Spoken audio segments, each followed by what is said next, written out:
आयुक्तालय कॉलेज शिक्षा राजस्थान जयपुर एवं सम्राट पृथ्वीराज चौहान राजकीय महाविद्यालय अजमेर के संयुक्त तत्वावधान में प्राणीशास्त्र विभाग में आयोजित होने वाली ज्ञान गंगा प्रोग्राम में आप सभी का स्वागत एवं अभिनंदन। ज्ञान गंगा कार्यक्रम में उपस्थित विद्वान साथियों एवं सहभागियों, मैं डॉक्टर राजेश कुमार अपने साथी डॉक्टर मुकेश कुमार शर्मा के साथ हिस्टोलॉजिकल एंड हिस्टोकेमिकल स्टडीज के प्रैक्टिकल डेमोन्स्ट्रेशन को शेयर करना चाहूँगा।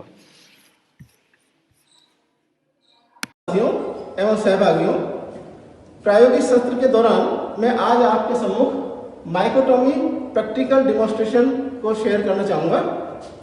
माइकोटोमी, जैसा कि हम जानते हैं, it is a process in which mycotome is used for section cutting of organ, tissues and whole animals for histological studies.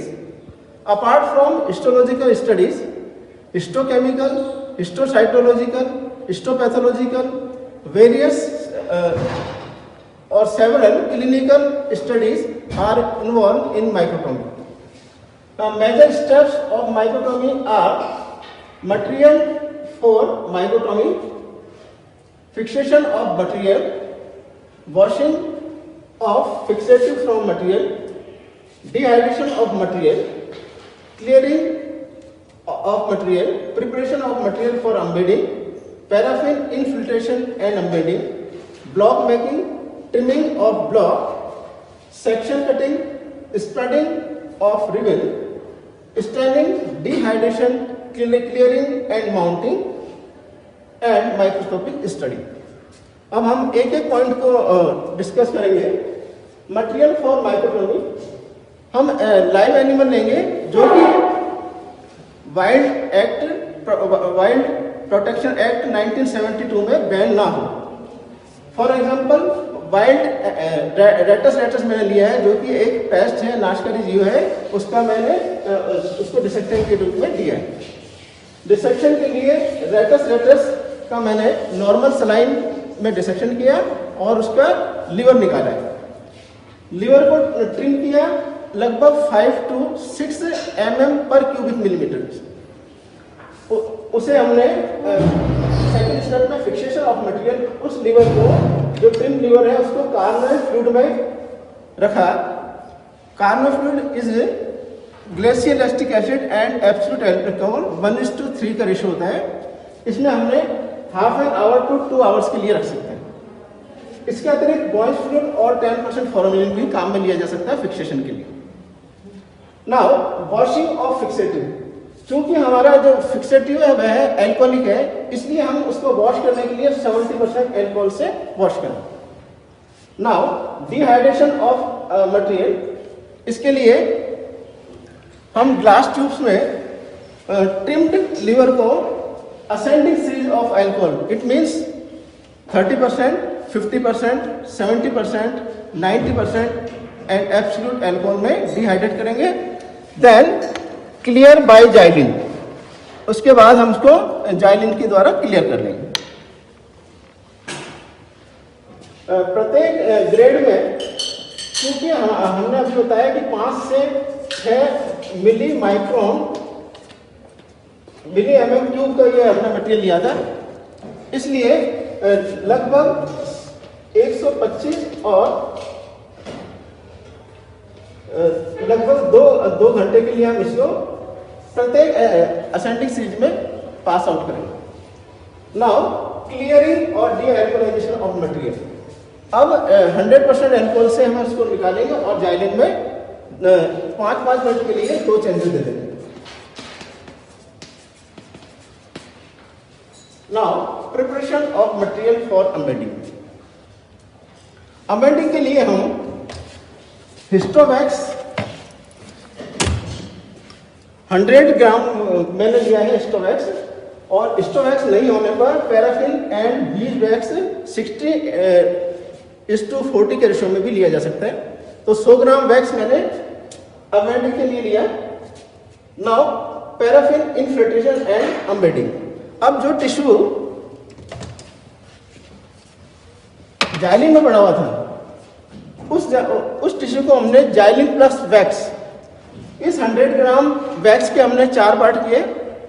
पहले पार्ट में 20 ml वैक्स में इक्वल अमाउंट में हमने जाइलिन मिलाया और लीवर, जो टिन लीवर था जो जाइलिन में रखा हुआ था, उसे हमने इसको डाला आधे घंटे के लिए, for half an our. Now transfer in pure wax first. अब जो हमारे पास में 80 ml वैक्स रहा है उसके हमने 3 पार्ट किए। पहले पार्ट में 20 ml, दूसरे पार्ट में फिर 20 ml और तीसरे पार्ट में हमने 40 ml वैक्स रखा। तो वैक्स फर्स्ट जो है वो प्योर वैक्स है, इसमें हमने इस टिश्यू को ट्रांसफर किया फॉर 1 आवर, 1 घंटे के लिए हमने इसको रखा। Then transfer into wax second, इसमें भी 1 घंटे के लिए हम रखेंगे। इसके बाद वैक्स थर्ड में, जिससे हमें ब्लॉक फॉर्मेशन करना है, उसमें हम इसको 45 मिनट्स के लिए रखेंगे। देन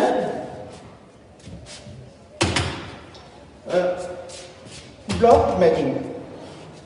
ब्लॉक मेकिंग के लिए ग्लास स्लाइड पर, क्लीन ग्लास स्लाइड पर हमें ग्लिसरीन लगानी है और साथ ही जो एल पीसेज हैं, जो लूकर्ट एल पीसेस कहलाते हैं, इनकी सरफेस पर भी और साइड में भी हम ग्लिसरीन लगाएंगे और इस तरह से इसको ब्लॉक फॉर्मेशन के लिए तैयार करेंगे।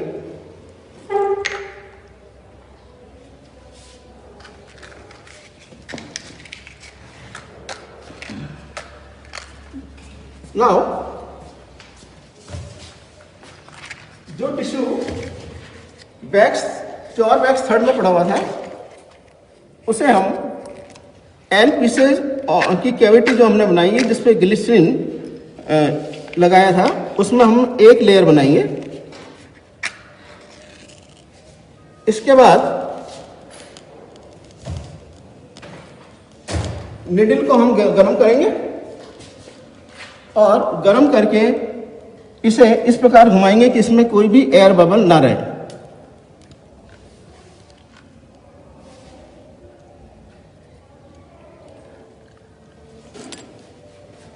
इसके बाद हम जो हमारा लीवर है, टिश्यू है, टिन टिश्यू, उसे इस ब्लॉक में ब्लॉक फॉर्मेशन के लिए कैविटी में डालेंगे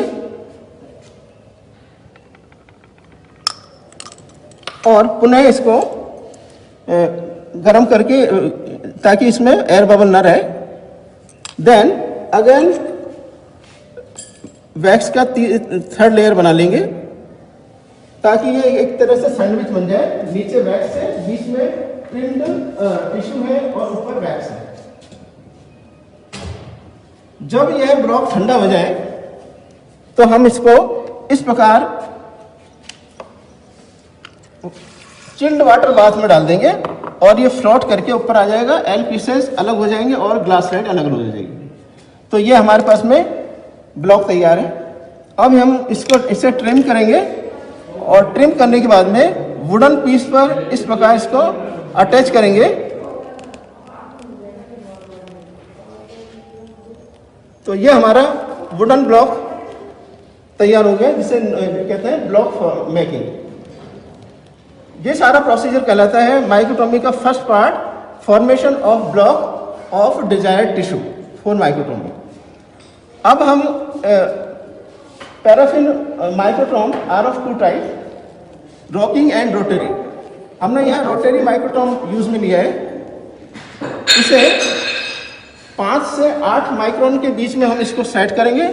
इसके पश्चात जो ब्लॉक हमने तैयार किया था उसे हम होल्डर में इस प्रकार टाइट कर देंगे और रेजर को 15 to 30 डिग्री एंगल पर सेट करेंगे एज के अनुसार। नाउ हम इस प्रकार सेक्शन काटेंगे।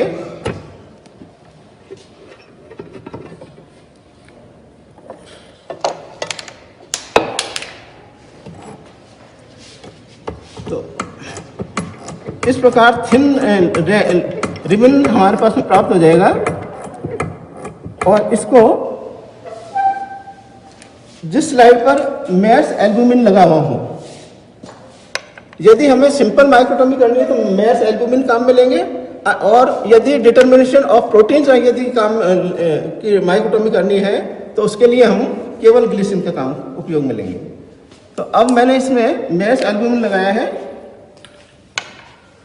और इसके बाद जो मेरे पास में रिबन प्राप्त हुआ है, इस रिबन को नीडल और थ्रेड्स की सहायता से इस प्रकार से अटैच कर देंगे और हॉट प्लेट पर इसको या रखकर 2 नीडल की सहायता से इसको स्प्रेड कर देंगे। स्प्रेड करने के बाद में ये इस प्रकार हमारे पास में 2 स्लाइड प्राप्त हो गई और इनको अपोजिट साइड में मिलाकर सबसे पहले हम डीवैक्सिंग करेंगे, जाइलिन में डाल के डीवैक्सिंग करेंगे। इसके बाद में हमने स्टेनिंग के लिए हीमोटॉक्सिन ईओसिन काम में लिया है, डबल स्टेनिंग टेक्निक के रूप में।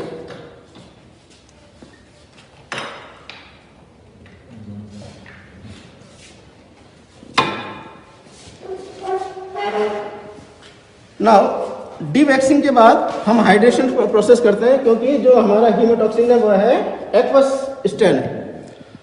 जाइलिन के में डीवैक्सिंग करने के बाद में उसको 100% में डालेंगे, now 90%, now 70%, now 50%, then 30%, then distilled water. और इसके बाद हम इसको इस प्रकार हीमोटॉक्सिन में 2 से 5 मिनट के लिए रख देंगे और एक्सेस इसके बाद हम इसको डिस्टिल्ड वाटर से वॉश करेंगे। वॉश करने के बाद अब हमारा डिहाइड्रेशन प्रोसेस स्टार्ट होगा। इसके लिए हम 30% अल्कोहल में इसको डिप करेंगे, देन 50% अल्कोहल, देन 70% अल्कोहल, इसे डिहाइड्रेट करेंगे। तत्पश्चात 50% अल्कोहल में डिहाइड्रेट करेंगे, इसके बाद 70% अल्कोहल में डिहाइड्रेट करेंगे। Then stand by eosin, alcoholic eosin, क्योंकि यह eosin 1 gram eosin powder dissolve in 70% alcohol of 100 ml में निर्मित है, इसलिए हमें अल्कोहलिक ईओसिन में इसको 2 से 3 मिनट के लिए रखेंगे। तत्पश्चात एसिड अल्कोहल में हमें इसे रिंच करेंगे। रिंच करने के बाद इसे 70% अल्कोहल में डिहाइड्रेट करेंगे, then dehydrate in 90% alcohol, then dehydrate in 100% alcohol. Now clear by xylene for 5 minutes. इससे ज़्यादा यदि रखते हैं तो टिश्यू हमारा ब्रिटिल हो जाएगा। अब ये जो स्लाइड्स हैं इन्हें हम DPX जो कि डेक्स्ट्रीन, डाइब्यूटिल थैलेट और जाइलिन का मिक्सचर है, इसके द्वारा हम इसको माउंट करेंगे। माउंट करने के बाद में माइक्रोस्कोप में हम इसका स्टडी करेंगे। तो जो साइटोप्लाज्मिक पार्ट है वो है ईओसिन के कारण पर्पलिश दिखाई देगा और हीमोटॉक्सिन के कारण पिंकिश दिखाई देगा। धन्यवाद। नमस्कार, मैं doctor Mukesh Kumar Sharma, commissionerate college education Rajasthan एवं सम्राट पृथ्वीराज चौहान गवर्नमेंट कॉलेज अजमेर के जॉइंटली ऑर्गेनाइज ज्ञान गंगा प्रोग्राम में आप सभी पार्टिसिपेंट का, आप सभी साथियों का हार्दिक स्वागत एवं अभिनंदन करता हूं। पिछली जो लेक्चर जो था, जो प्रैक्टिकल क्लास थी, उसमें मेरे सहयोगी और मेरे अग्रज डॉक्टर राजेश कुमार जी ने आपको हिस्टोलॉजिकल टेक्निक्स के बारे में बताया था। हिस्टोलॉजिकल टेक्निक्स में उन्होंने माइक्रोटॉमी के बारे में आपसे डिस्कस किया था और माइक्रोटॉमी की जो सेक्शंस जो थे उनको हमने इमेटॉक्सिलिन तथा ईओसिन से स्टेन किया था। उसके रिजल्ट के बारे में मैं सबसे पहले आपको डिस्कस करना चाहता हूं। ये देखिए आप, इसका यदि हम लोग रिजल्ट देखते हैं, हमको जो पिंक जो साइटोप्लाज्म दिखाई दे रहा है, ये देखिए पिंक, ठीक है। और ये जो ब्लू कलर के जो है न्यूक्लियाई है या वायलेट कलर के जो न्यूक्लियाई, पर्पल कलर के जो न्यूक्लियाई है, ये हीमेटॉक्सिलिन से स्टेन दिख रहे हैं आपको। तो ये तो आपकी न्यूक्लियाई है जो कि हीमेटॉक्सिलिन से स्टेन है, और शेष जो साइटोप्लाज्म है वो ईओसिन से स्टेन है, वो पिंक कलर का आपको दिखाई दे रहा है। ये स्लाइड है आपके लीवर की और ये स्लाइड है हमारे किडनी की, ठीक है। इसमें आपको ये बॉमन कैप्सूल दिखाई दे रहे हैं आपको आराम से, है ना। ये डिस्टल कन्वर्टेड ट्यूब्यूल्स दिखाई दे रहे हैं, यहाँ पे आपके ये प्रॉक्सिमल कन्वर्टेड ट्यूब्यूल्स दिखाई दे रहे हैं। इसमें भी सेम वही आपके जो पर्पल कलर के अंदर न्यूक्लियस दिखाई दे रहे हैं और शेष जो पिंक कलर के अंदर आपका शेष साइटोप्लाज्म दिखाई दे रहा है। तो इससे हम आसानी से देख सकते हैं कि हेमेटॉक्सिन और इयोसिन किस प्रकार से आपके साइटोप्लाज्म तथा न्यूक्लियाई को स्टेन करती है। अब हम यदि अब हम आगे की क्लास में हम लोग आगे का जो लेक्चर है हम लोग उसमें आपको प्रैक्टिकल करवाएंगे पीएस स्टेन का। और पीएस स्टेन से क्या किया जा सकता है, basically it is the technique by which we can determine the carbohydrate in the tissue. Okay, और ये जो मेथड है हमने मैकमैनस एक साइंटिस्ट था 1948 में उन्होंने इस मेथड को डिवाइस किया और इस मेथड के द्वारा हम लोग सेल के अंदर कार्बोहाइड्रेट का स्पेशली ग्लाइकोजन का डिटर्मिनेशन हम लोग इसमें कर सकते हैं। So this PS staining technique is used in histochemistry and histological studies to demonstrate the presence of carbohydrates and carbohydrate compounds such as polysaccharides, mucin, glycogen, fungal cell wall components। ठीक, okay. और PS का नाम है पैरायोडिक acid सिफ। अब वाकई में पैरायोडिक acid क्या करता है और सिफ आगे क्या करता है ये हम आगे देखते हैं। It has been used to detect glycogen in tissues such as the skeletal muscles, the liver, the cardiac muscles। इनमें क्या करते हैं हम लोग बेसिकली फॉर्मेलिन फिक्स्ड और Carnoy fixed paraffin embedded tissue section use करते हैं। और यदि हमारे पास में यदि फ्रोजन टिश्यू सेक्शन यदि अवेलेबल हो, जिसको कि हम लोग है ना जो एक इंस्ट्रूमेंट है उसके द्वारा हम लोग इस फ्रोजन फिश टिश्यू सेक्शंस प्राप्त करते हैं, उसको भी हम लोग इसके द्वारा इसमें यूज कर सकते हैं। जो फ्रोजन टिश्यू सेक्शन जो है हम लोग क्रायोस्टेट के द्वारा प्राप्त कर सकते हैं। अभी हमारे यहाँ पे क्रायोस्टेट अवेलेबल है लेकिन वो वर्किंग कंडीशन में नहीं है, अतः हम लोग फ्रोजन टिश्यूज इसमें नहीं यूज करेंगे। हम लोग है ना जो कार्नोई फिक्स्ड जो पैराफिन एम्बेडेड टिश्यूज हैं वो इसमें यूज करेंगे। अब सबसे पहली बात इसका सिद्धांत क्या होता है पीएस स्टेन का। So the PAS stain is a histochemical reaction in that the periodic acid oxidizes the polysaccharide carbon to carbon bonds forming oxidized product dialdehyde. इसमें क्या होता है बेसिकली जो पैरायोडिक एसिड जो होता है ना वो आपके जो पॉलीसैकेराइड्स के जो कार्बन्स होते हैं जिनमें कि OH ग्रुप जुड़ा हुआ होता है उसको डाइहाल्डिहाइड में ऑक्सीडाइज्ड कर देता है। और ये जो डाइहाल्डिहाइड होते हैं बाद में सिर्फ रिएजेंट के साथ में रिएक्ट करके और पर्पलिश रेड और पिंक और मैजेंटा कलर देते हैं, जिससे कि आपका ना जो आपका जो कार्बोहाइड्रेट है वो पिंक कलर में हमारे को या मैजेंटा कलर में या फिर आपको पर्पलिश कलर में दिखाई देता है। और this PS is linked to its association with digest enzyme which are responsible for the conversion of starch to maltose and subsequently to glucose। और ये जैसा आपको पता है कि ये जो पीएस होता है ये डाइजेस्ट एंजाइम से लिंक्ड होता है जो कि स्टार्च को माल्टोज तथा ग्लूकोज में कन्वर्ट कर देते हैं। और during glucose conversion the stain appears pink which defines the intra और एक्स्ट्रा सेलुलर म्यूसिन परसिस्टेंस। और जैसे ग्लूकोज कन्वर्ट हो जाता है उसमें हमको जो स्टेन होता है वो पिंक कलर का दिखाई देता है, जिससे कि हमको ये पता चलता है कि इसमें इंट्रा सेलुलर तथा एक्स्ट्रा सेलुलर रूप में म्यूसिन इसमें प्रेजेंट होता है। अब कैसे होती है ये कि ये देखिए आप, ये आपका कार्बोहाइड्रेट है, ठीक है, जिसमें OH ग्रुप जुड़े हुए हैं। ये पैरायोडिक एसिड आपने डाला, उससे क्या हुआ, ये CHO में कन्वर्ट हो गया, ठीक है। और CHO में कन्वर्ट होने के बाद में जैसे आपने सिर्फ रिएजेंट लिया, ये सिर्फ रिएजेंट क्या करता है 2 RCHO के साथ में बाइंड करके और ये डाई कॉम्प्लेक्स बना लेता है। ये आप देखिए RCHO और ये वाला इसके साथ में बाइंड हो गया और ये डाई कॉम्प्लेक्स बन गया जिसका कलर पर्पल कलर का होता है। अब इसमें जो रिएजेंट जो रिक्वायर्ड होते हैं वो 1% पैरायोडिक एसिड होता है, ठीक है, और दूसरा सिर्फ रिएजेंट होता है। इसके बारे में हम लोग ज्यादा डिस्कस नहीं करेंगे, हम इनको आसानी से पैरायोडिक एसिड को हम लोग पैरायोडिक एसिड तथा डिस्टिल वाटर से आसानी से बना सकते हैं और सिर्फ रिएजेंट को basic fuchsin, sodium metabisulfite, distil water and hydrochloric acid के साथ में इसमें आसानी से बना सकते हैं। और इनके साथ में जब इसको मिक्स कर दिया उसके बाद में हम लोग इसमें एक्टिवेटेड चारकोल डालते हैं 200 मिलीग्राम और फाइनली हम लोग इनको मिक्स करके और इसको रेफ्रिजरेटर में रख देते हैं, जिससे कि हम फर्दर इसको आसानी से यूज कर पाए। तो इस प्रकार से हम लोग पैरायोडिक एसिड और सिर्फ रिएजेंट को इसमें यूज करते हैं।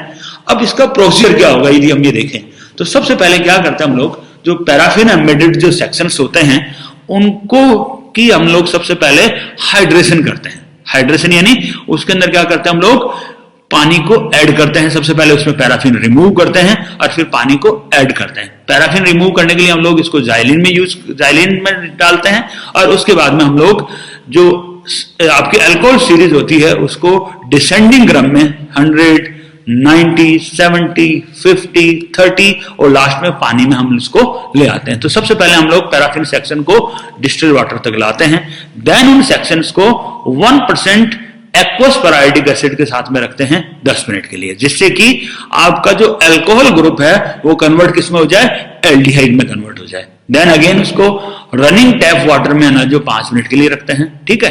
फिर उसको सिर्फ रिएजेंट में 10 मिनट के लिए रखते हैं, देन फिर रनिंग टैप वाटर में अगेन 5 मिनट के लिए रखते हैं। फिर उसके बाद में उसको डिफ्रेंशिएट करते हैं एसिड अल्कोहल में, 30 सेकंड के लिए हम इसको डिप करते हैं, ठीक है। डिप करके इसको निकाल लेते हैं और देन फिर हम लोग क्या करते हैं, टिश्यू को डिहाइड्रेट करते हैं। अगेन ये पहले प्रोसेस में हमने क्या किया था, रिहाइड्रेट किया था, अब हमको डिहाइड्रेट करते हैं। उसमें 30, 50, 70, 90% और 100% अल्कोहल में डालते हैं, 3 से 10 मिनट के लिए रखते हैं अकॉर्डिंग टू टिश्यू सेक्शन। और फिर हम इस टिश्यू को जाइलिन में क्लियर करते हैं और देन लास्ट में डीपीएक्स में माउंट इसको कर देते हैं। अब हम इसके यदि रिजल्ट देखें बेसिकली, तो इसको हम क्या करते हैं, रिजल्ट देखने के लिए हम इसको माइक्रोस्कोप के नीचे ऑब्जर्व करते हैं और इसमें हमको क्या होता है, हेक्सूज जो होता है, जो कि म्यूकोपॉलीसैकेराइड्स कंटेनिंग स्टेन होते हैं, उनमें क्या होता है, it appears in purplish red colour, और जो ग्लाइकोजन होता है वो और डीपली इसमें स्टेन्ड होता है। अब ये आपको ये जो स्लाइड है इसमें हमने पीएच टेक्निक यूज की है। इसमें आप ये देख सकते हैं, ये डॉटेड जो कलर वाले दिखाई दे रहे हैं ये आपको कार्बोहाइड्रेट दिखाई दे रहे हैं, ठीक है, जो ग्लाइकोजन के डॉट है। ये जो डॉट है ये आपको आसानी से इन सेल के अंदर आप आसानी से इसको देख सकते हैं। अब हम एक टेक्निक और यूज करेंगे जो कि प्रोटीन के डिटेक्शन के लिए होती है, जिसका नाम है मर्क्यूरिक ब्रोमोफिनॉल ब्लू मेथड, है ना। ये क्या होता है, इसके अंदर कौन कौन से रिएजेंट्स रिक्वायर्ड होते हैं ये मैं आगे ले रहा हूं। अब आप सबको पता है कि जो प्रोटीन्स होते हैं ना, ये बहुत सारे बायोलॉजिकल टिश्यूज को बनाते हैं, ठीक है। और ये प्रोटीन डिफरेंट टाइप के होते हैं। एक होते हैं आपके सिंपल प्रोटीन्स जिसमें कि एल्ब्यूमिन आता है, ग्लोबुलिन आता है, प्रोटामीन्स आता है, हिस्टोन्स आते हैं। दूसरे होते हैं आपके कॉन्जुगेटेड प्रोटीन्स जिनमें कि न्यूक्लियोप्रोटीन्स आता है, म्यूकोप्रोटीन्स आता है, ग्लाइकोप्रोटीन्स आता है, लिपोप्रोटीन्स आता है और फॉस्फोप्रोटीन्स आता है। और इन प्रोटीन्स को हम लोग पैराफिन एम्बेडेड जो सेक्शंस होते हैं, जो कि मैंने पहले आपको बता दिया है, उसके अंदर मर्क्यूरिक ब्रोमोफिनॉल ब्लू वाले मेथड से इनको हम लोग डिटेक्ट कर सकते हैं या डेमोन्स्ट्रेट अपन इसमें कर सकते हैं। अब सबसे पहली बात, इसका सिद्धांत क्या होगा बेसिकली।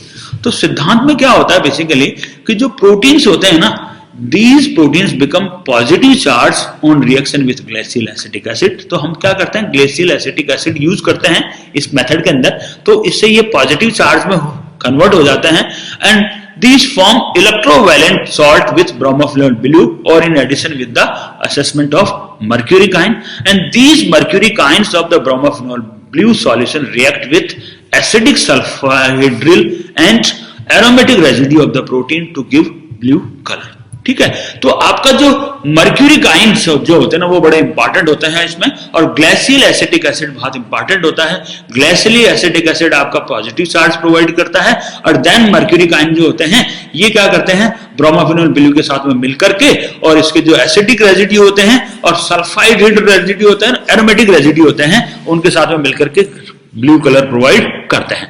अब इनमें जो फिक्सेशन हम जो यूज करते हैं वो कार्नोई फिक्सेटिव यूज करते हैं, और again paraffin embedded tissue section या फिर आपके क्रायोस्टेट से जो फ्रोजन सेक्शन होते हैं वो भी हम यूज कर सकते हैं। इस वाले केस में हम लोग पैराफिन एम्बेडेड टिश्यू सेक्शन ही यूज करेंगे जो कि कार्नोई में फिक्स किए हुए होते हैं। अब इसमें जो रिएजेंट जो कौन कौन से रिक्वायर्ड होते हैं वो हम देखें यदि, तो इसमें क्या होता है, मर्क्यूरिक ब्रोमोफिनॉल ब्लू हम लोग बनाते हैं।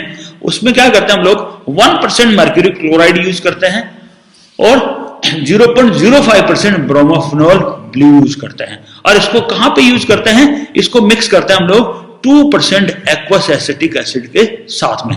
ये 2% एक्वस एसिटिक एसिड हम लोग 2 ml है ना जो ग्लेशियल एसिटिक एसिड लेते हैं और उसको 98 ml है ना जो डिस्टिल वाटर के अंदर इसको मिक्स कर लेते हैं, और उसके बाद में हम लोग आपका 1 ग्राम है ना जो मर्क्यूरी क्लोराइड को लेकर के और 0.05 ग्राम ब्रोमोफिनोल ब्लू को लेकर के उसके साथ मिक्स कर देते हैं और इनको सारा को डिसॉल्व करके और हम लोग मर्क्यूरी ब्रोमोफिनोल ब्लू बनाते हैं।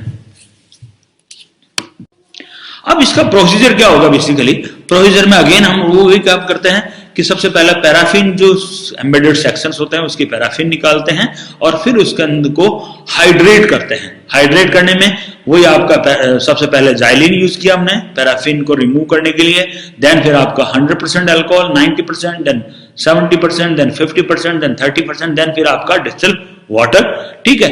देन फिर हम लोग इसको स्टेन करते हैं मर्क्यूरी ब्रोमोफिनोल ब्लू के साथ में 20 मिनट के लिए, ठीक है। फिर इसको रिंस करते हैं हम लोग 0.5% एसिटिक एसिड 5 मिनट के लिए। देन फिर इन सेक्शन को ट्रांसफर करते हैं किसमें? आपका टर्सरी ब्यूटाइल अल्कोहल में। ये बड़ा इंपॉर्टेंट है इसमें कि हम लोग इसको डिहाइड्रेट कर रहे हैं टर्सरी ब्यूटाइल अल्कोहल में, जिसके 2 चेंज देते हैं हम लोग 10 मिनट्स ईच में, ठीक है।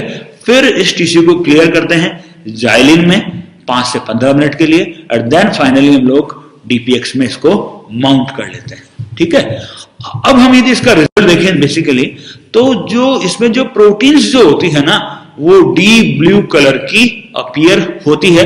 आगे की स्लाइड में हम लोग देख लेंगे इसको कि उसका जो ब्लू कलर होता है वो प्रोटीन्स का होता है, उसमें ये अपीयर आपको प्राप्त होती है। ये देखिए आप, ये आपके लीवर सेक्शंस है, इसमें देखिए आप बिल्कुल पूरा ब्लू दिखाई दे रहा है इसको, है ना। तो ये क्या है? बेसिकली प्रोटीन्स है जो कि ब्रोमोफिनोल मर्क्यूरी जो ब्रोमोफिनोल ब्लू है उसके साथ में ये स्टेंड है। ये आपकी इसकी सेंट्रल वीन है, ये पेटोसाइट्स है जो कि आपको ब्लू कलर के दिखाई दे रहे हैं। इससे आपको पता चल रहा है कि इसके अंदर प्रोटीन्स जो ब्लू कलर की दिखाई दे रही है वो प्रेजेंट है, ठीक है। अब इसके प्रोसीजर के लिए मैं मेरे सहयोगी और मेरे अग्रज डॉक्टर राजेश कुमार जी को आमंत्रित करता हूं। वो इसका डिटेल में आपको प्रोसेस बताएंगे कि लैब में इसको किस प्रकार से किया जा सकता है। धन्यवाद।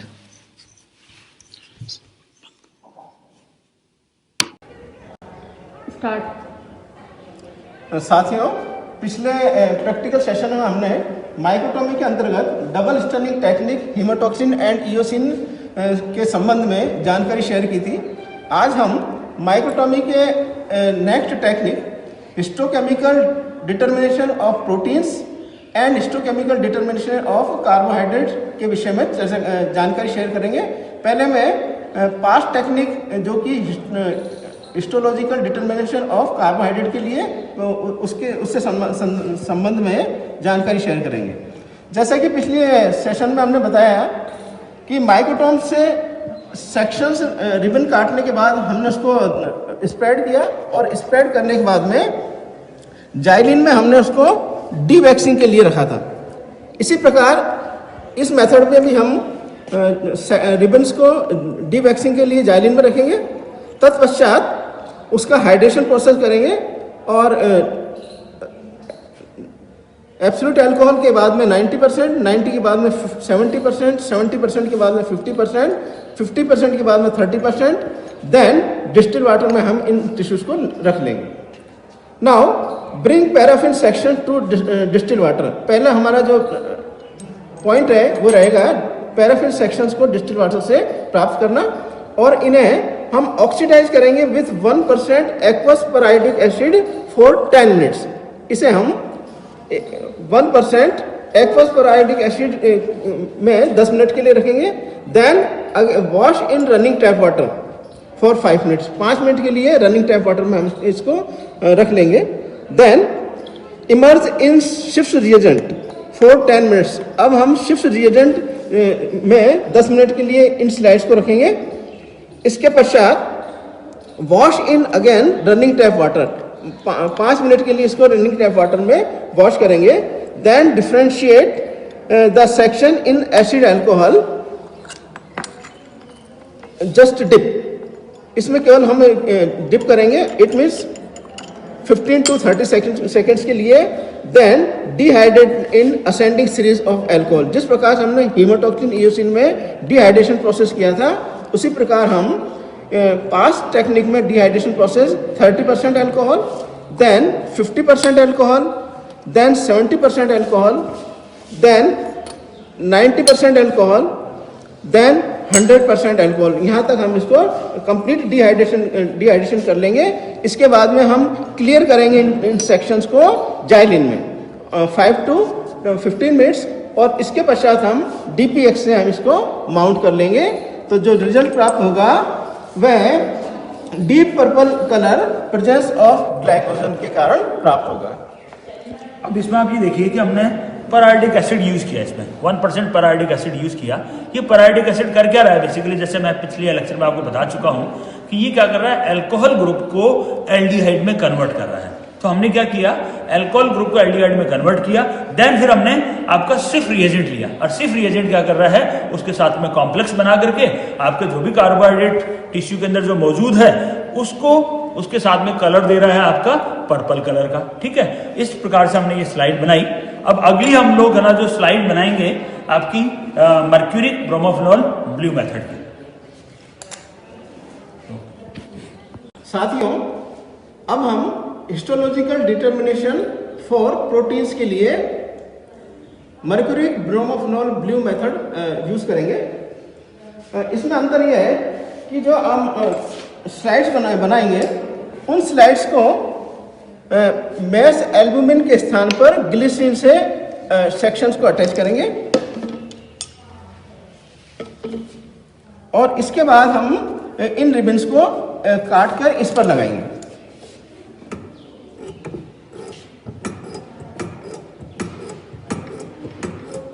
ये रिबन ग्लिसरीन से अटैच करेंगे, और अटैच करने के बाद में इन्हें स्प्रेड करेंगे।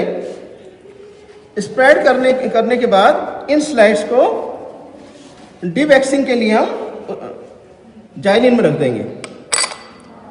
तो हीमोटॉक्सिन, इयोसिन और पर आयोडिक एसिड दोनों में हमने मैस एल्बुमिन एडेसिव मटेरियल के रूप में काम में लिया था, और अब हम क्योंकि प्रोटीन का डिटर्मिनेशन कर रहे हैं इसलिए हम एल्बुमिन के स्थान पर ग्लिसरीन का उपयोग करेंगे। डीवैक्सिंग के बाद इन स्लाइड्स को हम हाइड्रेशन प्रोसेस में ले जाएंगे। Absolute alcohol, then 90% alcohol, then 70% alcohol, then 50% alcohol, then 30% alcohol, और इसके पश्चात हम इसको डिस्टिल वाटर में रखेंगे। तो ये पूरा प्रोसीजर कहलाएगा bring paraffin section to distil water. इसके पश्चात इन सेक्शन को हम मर्क्यूरिक ब्रोमोफेनॉल ब्लू स्टैंड में 20 मिनट्स के लिए स्टैंड करेंगे। Then these sections rinse in 0.5% glacial acetic acid for 5 minutes. Then transfer this section into tertiary butyl alcohol for 20 minutes. Tertiary butyl alcohol में हम 20 मिनट के लिए रखेंगे, जिस प्रकार से हमने मर्क्यूरिक ब्रोमोफेनॉल ब्लू में 20 मिनट के लिए स्टैंड किया था। Then destain by acid alcohol, इसमें हम जस्ट डिप करेंगे, और इसके तुरंत बाद हम clear by xylene for 5 to 15 minutes, और इसके पश्चात हम DPX से इन स्लाइड्स को माउंट कर लेंगे। तो जो रिजल्ट प्राप्त होगा, deep colour shows presence of proteins. अब मैं इसको समराइज करने के लिए मेरे साथी डॉक्टर मुकेश कुमार शर्मा को आमंत्रित करता हूँ। जैसा कि आपको मैंने अभी बताया था कि बेसिकली हो क्या रहा है इसमें, आपकी जो प्रोटीन्स है ना वो सबसे पहले तो मर्क्यूरिक आयन के साथ में ना जो बाइंड कर रही है, वो कैसे बाइंड कर रही है, आपका ना जो ग्लेसियल एसिटिक एसिड सबसे पहले इसके ऊपर पॉजिटिव चार्ज इंड्यूस कर रहा है, और देन फिर मर्क्यूरिक आयन ब्रोमोफेनॉल ब्लू के साथ में बाइंड करके और प्रोटीन का कलर ब्लू कलर इसमें देती है। जैसा भी राजेश सर ने बताया कि बेसिकली हम लोग एग एल्ब्यूमिन क्यों नहीं यूज करते, क्योंकि एल्ब्यूमिन खुद एक प्रोटीन है, और यदि एल्ब्यूमिन प्रोटीन होगा तो वो क्या करेगा, अगेन है ना जो आपके मर्क्यूरिक ब्रोमोफेनॉल ब्लू के साथ में रिएक्शन करके वो ब्लू कलर उसमें दे देगा, और स्लाइड के अंदर हम आसानी से प्रोटीन नहीं देख पाएंगे। इस वजह से हम लोग इसमें ग्लिसरीन यूज करते हैं। और अभी आपको जैसे मैंने अभी आपको मेरे जो प्रेजेंटेशन में स्लाइड बता दी थी कि लीवर स्लाइड के अंदर आपको है ना जो ब्लू कलर की प्रोटीन इसमें दिखाई दे रही थी। यदि अब आपको इसमें कोई क्वेरी हो या आपका कोई सजेशन हो तो आप है ना जो हमसे पूछ सकते हैं। You are most welcome. धन्यवाद।